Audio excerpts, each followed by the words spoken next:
So we've just come back from the London Film Festival and we wanted to reflect on some of the favourite films that we've seen during that time. Now we didn't get to see everything, but what we wanted to do is each of us talk briefly about one that we'd specifically recommend for you to go see, because all of these will be coming out around now, so it'd be really nice to give you some of our top tips for what are the best films.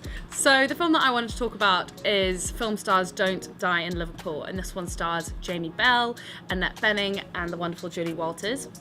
It is about the actress Gloria Graham and in some way like the string of affairs that she has throughout her life with younger men, but focusing specifically on the character that Jamie Bell plays when she moves to the UK, and Jamie Bell's a young kind of aspiring actor and they just happen to be living in the same building. They get on very well despite their very large age difference. It's just kind of the story of their relationship, and I really enjoyed it, and it's getting tip for a few Academy Awards, which is quite interesting because we did really like the film and we felt that visually it was beautiful and the costumes were amazing. I feel like it would be a lot more exciting for us if we knew about this as it was happening. So I feel like it could be resonate a little bit better with perhaps a slightly older audience. I'm not sure who she actually was. Who knew who she was. In the context of it. Exactly. But it was designed beautifully. It was enjoyable, but it didn't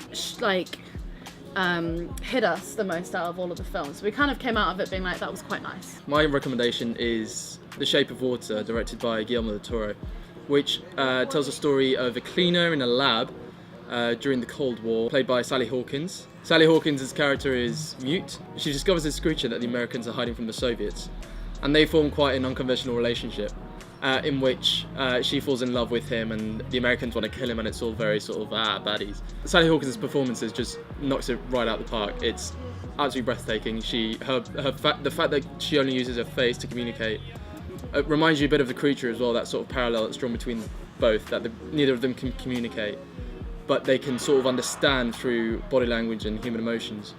Michael Shannon is in the film as well, and he plays the sort of ultimate baddie, who's this American who wants to completely destroy this creature, which sort of looks a bit like a merman. I found his character a bit shallow. I thought it was sort of a bit of a caricature sort of baddie for wanting to be bad, in terms of the way he lacked any motivation to do anything. He was just, he was bad to his colleagues, bad to anyone who wanted to help this creature, and also bad to his family. He's just a very sort of detached human being with any, lack of emotion. Music was lovely. It was composed by Alexandre Desplat, and also the visuals, the sort of green and blue hues gave it a really sort of underground kind of dystopian feel almost, but it's in the past, so that's something to think about. And overall, I think the film tackles quite a lot of themes to do with loneliness and miscommunication, sort of similar to Denis Villeneuve's Arrival from last year. Okay, so the film that I wanted to talk about is something of a hidden gem. It's a bit lower budget thing. Yeah.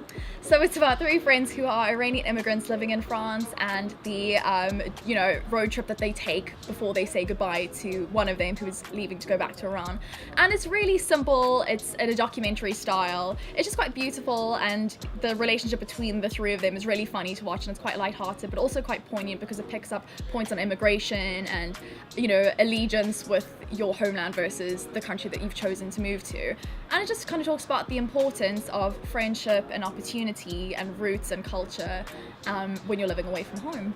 We really enjoyed, one thing that we came out of that is we thought it was really nice to be able to finally, when you're on holiday somewhere and there's people speaking a different language, you kind of don't really know what their experience is going to be like, and you can't hear what they're talking about as well. It felt really nice to kind of be inside their group of people, if you see what I mean. Yeah, completely. It felt very voyeuristic because the friendship between the three of them, because it's not actually entirely certain if they were clearly acting in it, but they were themselves. They weren't I don't know, how do you say that? The lines between documentary and fiction were quite blurred, because the guys acting in it weren't acting. They were actually just themselves, and they all are friends in real life.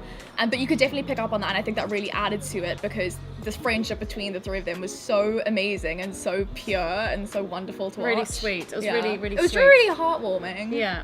It's actually it's really nice to be able to relate to them, even though we have nothing in common with those people. At all. Yeah, so it's actually really nice to be able to relate, and it's quite hard to do that, I think, in a film, with a certain nationality being shown to more Western audience, perhaps. Oh no, completely. And it's also quite interesting just kind of talking about, from their perspective, integrating within French/Western society and how French people care about them and don't care about them and how they kind of find their way within that. So if you have any thoughts on the films we were talking about today, if you've seen them, if you've got any other opinions on them, let us know in the comments below. And thanks for tuning in. See you next time. Bye. Bye.